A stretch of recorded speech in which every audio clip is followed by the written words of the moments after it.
네, 오늘 만나실 모델은 르노 삼성의 소형 SUV 2015년형 QM3인데요.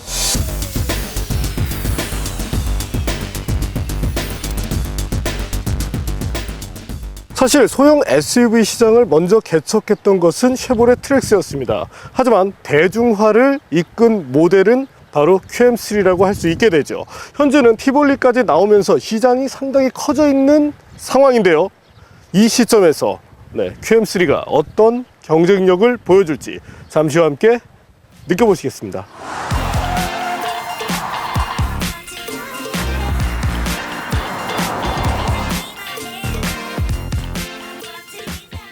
국내 SUV 시장이 갈수록 커지고 있습니다. 이미 4년 연속으로 판매량이 증가하는 추세이고 지난 2014년에는 전년 대비 14.7%가량 많이 팔리기도 했습니다. 이러한 SUV 성장세의 중심에는 트랙스, QM3, 티볼리로 대표되는 소형 SUV가 있습니다.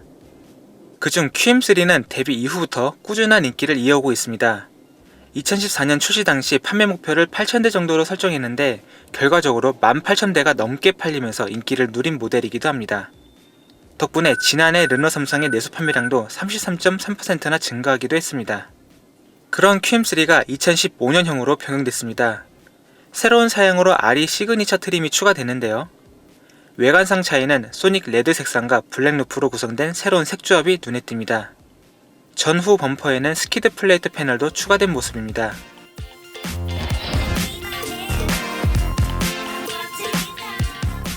테스트카에 장착된 독특한 액세서리들이 눈에 띄죠. 루프 캐리어, 알로이 힐, 사이드 스텝과 도어 스커프. 이와 같은 유럽 판매용 액세서리들이 부착된 상태입니다. 아직 정식 시판용은 아니지만 앞으로 다양한 옵션 품목으로 추가될 것으로 예상됩니다.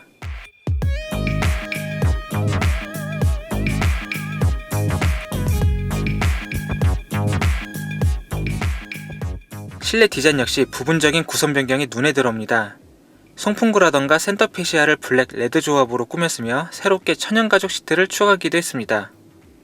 시트백 스트링이라던가 교통정보를 잘 설명해주는 티맵 기반의 내비게이션도 잘 갖추고 있고요. 경부고속도로 서울 방향 난공이 구미 붉은 방벽 탈출 작업 중. 슬라이딩 방식의 글로브 박스는 큰 사이즈를 갖추고 있기 때문에 13인치급 노트북 수납도 가능합니다. SE 트림을 제외한 전 트림에 스마트 키가 기본 사양이라는 점도 좋습니다. RE 시그니처 트림에는 그립 컨트롤이라는 새로운 기능이 추가됐습니다. 엔진 반응과 브레이크, 차체 제어 장치 등을 활용해 주행 모드 성격을 변화시킬 수 있는 기능인데요. 일반 주행 모드인 로드, 미끄러운 노면 주행을 위한 소프트 그라운드, 전문가를 위한 익스퍼트 모드로 설정이 가능합니다. 테스트 모델인 RE 시그니처 트림은 2,570만원에 판매되고 있습니다. 이외에 아크릴 바이저 등을 비롯해 다양한 옵션 상품을 준비해 선택의 폭을 넓히기도 했습니다.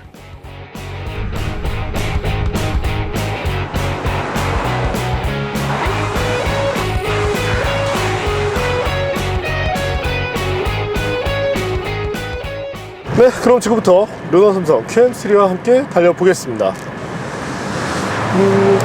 우선 가속 페달을 밟고 힘을 끌어낼 때 아무래도 배기량의 영향 때문에 초기에 아주 민첩한 느낌을 제공하지는 않습니다. 하지만 일단 차가 움직이고 난 후부터 마일드하게 이렇게 꾸준한 가속을 보여주기 때문에 시내 주행 등을 하거나 했을 때 실질적인 답답함을 크게 느끼게 해주진 않네요.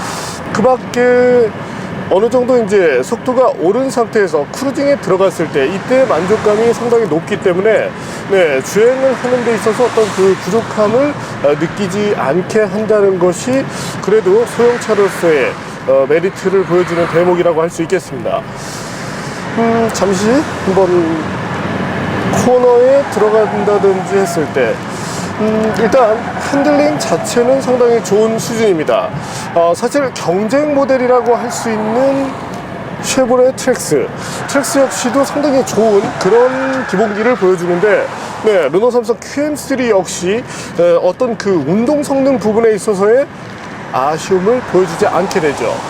경쟁 모델 중에 하나인 티볼리 같은 경우가 코너링 퍼포먼스, 특히 이제 핸들링으로 접근을 하게 되면 기대 이하의 그 완성도를 보여주기 때문에 상당히 어떤 그 아쉬움이 상당히 컸었는데 현재 QM3에서는 그런 아쉬움이 없습니다. 어쨌든 스티어링 휠을 돌리면서 느껴지는 이런 움직임만큼은 상당히 마음에 든다고 할 수 있겠습니다. 반면에 타이어는 아무래도 이 기본적인 서스펜션에는 조금 못 미치는 느낌을 보여주고 있는데요. 금호의 KH25 패턴이 사용되고 있습니다. 단 이제 차량 컨셉과 맞춰서 생각을 해본다면 현재 이 QM3가 갖고 있는 본질적인 장점을 감안하며 현재 타이어의 세팅도 나쁘지 않다고 생각이 됩니다. 단 이제 이보다는 조금 더 감각적인 그런 코너링의 어떤 느낌을 느끼고자 하시는 분의 경우는 향후에 타이어 정도만 바꿔주시면 만족감이 크게 향상되실 것으로 전망이 되네요. 분명 서스펜션의 느낌은 상당히 좋다라고 할 수 있을 텐데 어떤 그 차체에 대한 어떤 바디로를 억제하는 능력도 좋은 편이지만 승차감 구현에 있어서도 충분히 좋은 능력을 보여줍니다. 이 QM3 최근에 르노 삼성이 해외 모델에 대한 도발을 한번 했던 적이 있었죠. 미니야 한판 붙자, 또 골프야 한판 붙자, 이런 메시지를 띄웠었는데 그래서 골프 1.6과 한번 비교를 해보기로 했는데요.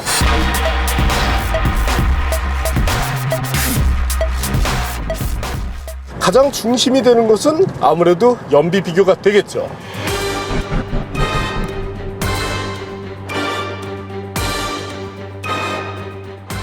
그럼 QM3와 골프 1.6 TDI의 연비 대결을 시작해 보도록 하겠습니다.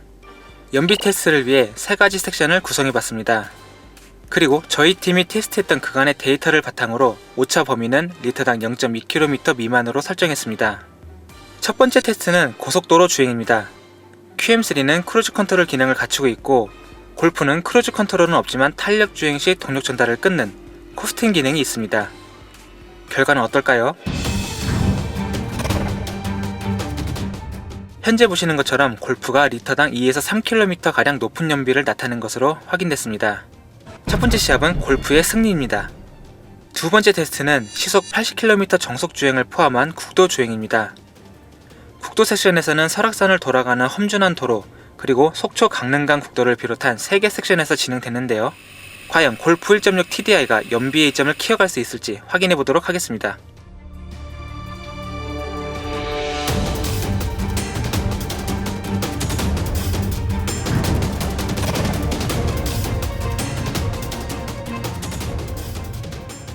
두 번째 라운드에서는 QM3가 이겼습니다. 이렇게 되면 1대1 상황인데요. 3라운드에서의 결과가 주목됩니다. 세 번째 테스트는 도심 시뮬레이션 연비입니다. 가상의 도심 환경을 구현하기 위해 2km 정도 구간 내에서 가속과 정차를 반복하며 진행되었습니다. 구간별 최고 속도는 시속 40, 50, 그리고 60km까지 설정되었습니다. 이와 같은 주행이 15회 정도 반복되었으며 평균 주행 속도는 시속 16에서 17km 내외로 맞춰졌습니다.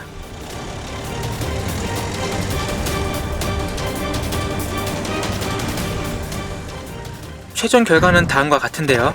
골프가 리터당 0.1km가량 앞섰지만 이는 오차 범위에 포함됩니다. 참고로 골프는 스타트 앤 스탑 기능을 지원합니다. 조금 더 유리할 수 있는 환경인데 QM3가 의외의 연비를 보여줬습니다. 분명한 것은 두 모델 모두 괴물 수준의 연비를 보여줬다는 점입니다.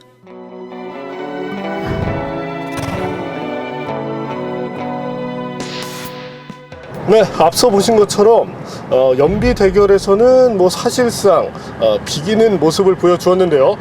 실질적으로 참고할 부분이 있다면 1.6 TDI의 경우가 수치적으로는 사실 QM3보다 높은 정도의 능력을 보여주고 있는데 실제 연비 대결에서는 거의 차이가 나지 않는 정도의 수준을 보여주었습니다. 특히나 80km 정도를 전후하는 환경에 있어서 또한 저희가 테스트한 한계를 넘나드는 이런 환경에서는 QM3가 오히려 더 나은 모습을 보여주기도 했기 때문에 여전히 연비 부분에 있어서만큼은 충분한 경쟁력을 보여주는 것이 QM3의 매력 중에 하나라고 할 수 있겠습니다.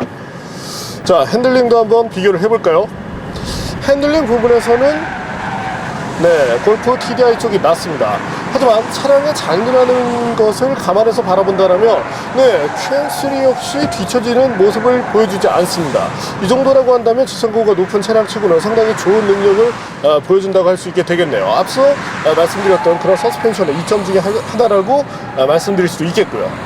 패키징이라는 부분으로도 한번 볼까요?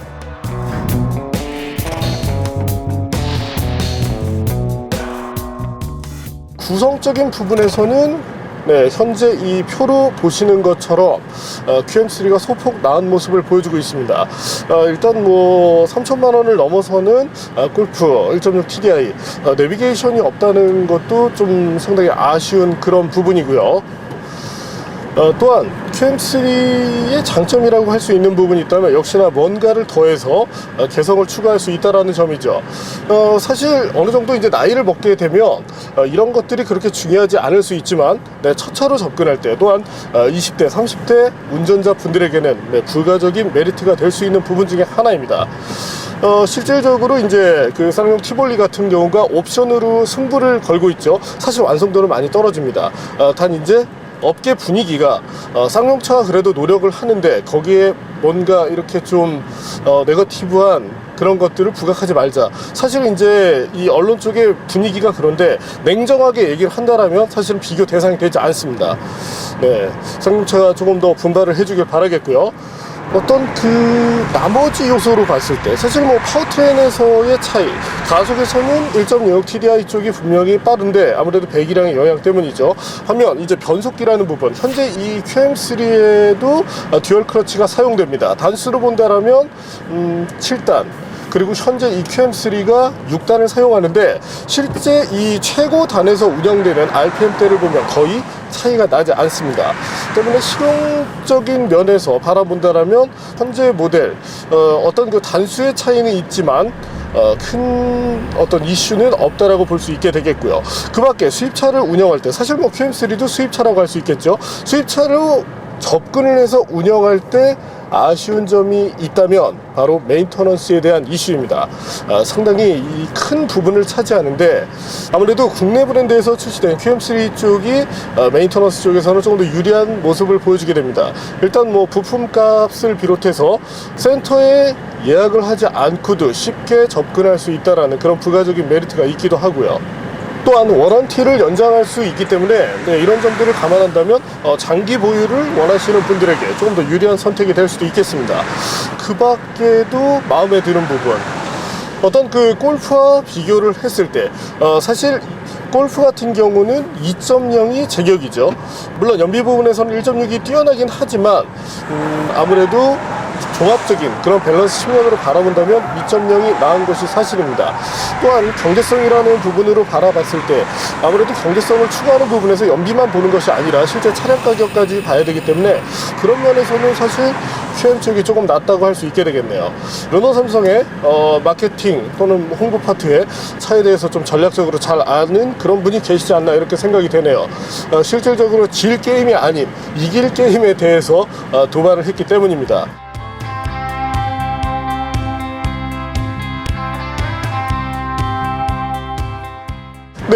어떤 그 골프와의 비교는 이쯤에서 그만하기로 하고요.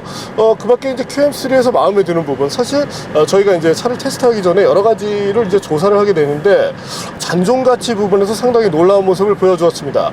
실질적으로 QM3가 2013년 말에 출시가 되었고 대부분의 모델이 2014년에 인도가 됐었죠.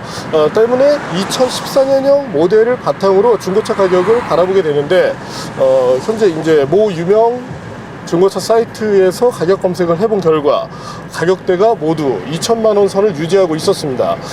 이 부분은 사실은 그 경쟁 모델 중에 하나인 트랙스를 월등하게 앞서는 그런 부분인데요. 잔존 가치가 높다는 점은 자동차의 어떤 구입에 있어서도 뭐 상당히 메리트가 될 수 있는 그런 부분입니다. 참고를 하실 필요가 있겠고요.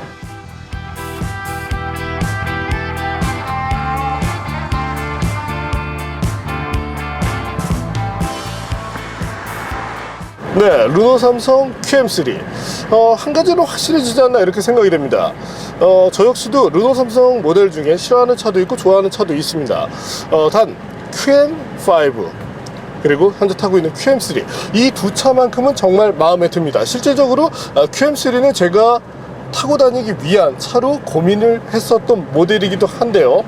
현재는 이제 추가하고자 하는 컨셉이 조금 바뀌면서 다른 차량에 대해서 관심을 갖고 있지만, 그럼에도 불구하고 업무용 혹은 장거리 투어용 개인용으로 쓰더라도 전혀 무리 없는 구성을 보여주고 있다고 생각이 됩니다. 추천 트림을 말씀을 드린다면 전 역시나 LE 혹은 SE 모델을 추천드리고 싶습니다. SE의 경우는 소폭 좀 부족한 면이 있기 때문에 제 개인적으로는, 물론 이제 팀 내에서는 가격 부분에서 메리트가 있는, 그렇기 때문에 경제성에서 유리한 SE 쪽을 좀 더 추천을 하는 분들이 많았지만, 제 개인적으로는 LE 정도가 되어서 약간의 그 어떤 편의 장비를 갖추는 것도 좋지 않나 이렇게 생각이 되네요. 어쨌든 현재 모델 RE 시그니처 버전인데요. 개인적으로는 이 컬러가 너무나 마음에 듭니다. 뭔가 튀는 그러면서도 이 어떤 멋스러움을 보여주는데 부족함이 없기 때문이죠. 단 이와 같은 색상이 이 전용 컬러로 있다는 점은 조금 아쉬운 그런 내용이 아닌가 싶네요. 아울러 현재 차량에 장착되어 있는 루프 캐리어라든지 사이드 스텝 이런 구성에 대해서도 좋게 평가할 만하다고 생각이 됩니다. 실질적으로 다양한 그런 액세서리 파트를 제공해 줌으로써 어떤 그 소비자들의 니즈를 맞춰간다는 점은 분명히 좋게 평가할 내용이라고 할 수 있게 되겠죠. 어쨌든 르노 삼성이 2014년 QM3를 통해서 상당한 저력을 과시를 해놨고, 여전히 이 차만의 어떤 그런 개성적인 부분은 충분히 잘 드러나고 있다고 생각이 됩니다. 특히나 연비 부분에서 상당히 그 막강한 이점을 보여주었고, 향후에 타사에서 디젤 모델을 내놓더라도 적어도 이 연비만큼은 따라내지 못할 것이라고 확신을 하게 되네요. 상당히 잘 만든 그런 차량이면 분명합니다. 실질적으로 저희가 지금 주행을 시작한 지 600km 정도를 달리고 있는 상황인데, 그럼에도 불구하고 아직 게이지에 연료가 남아 있습니다. 3분의 1가량이 남아 있는데 상당히 대단한 그런 연비를 과시하고 있다고 할 수 있게 되겠네요. 향후에 기회가 되면 연료를 한번 넣고 도대체 차가 어디서 멈출지 한번 그런 테스트를 해보는 것도 좋지 않을까 이렇게 생각이 되네요. 언제 한번 해볼 필요가 있겠죠.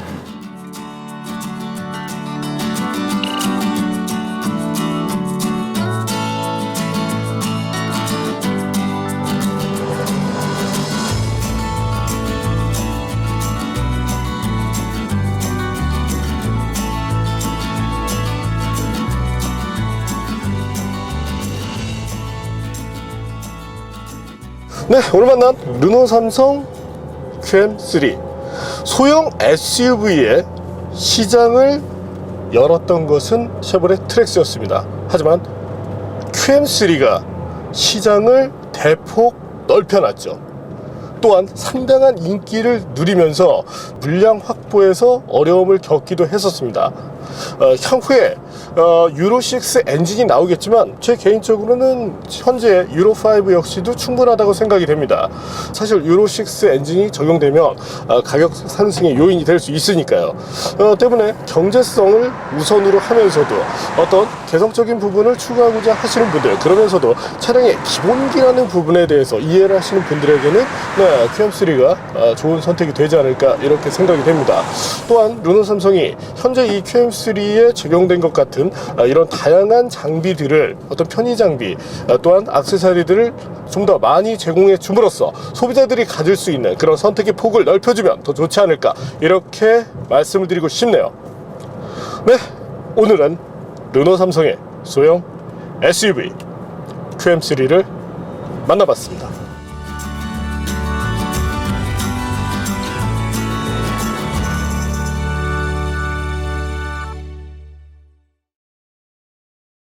아울러 현재 이 온라인 폴을 진행하고 있는데요.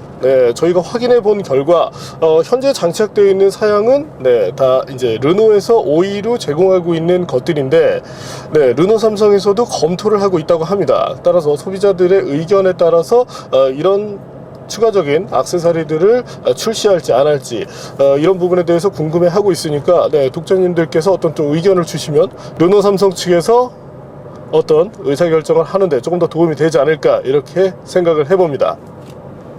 저도 투표했습니다.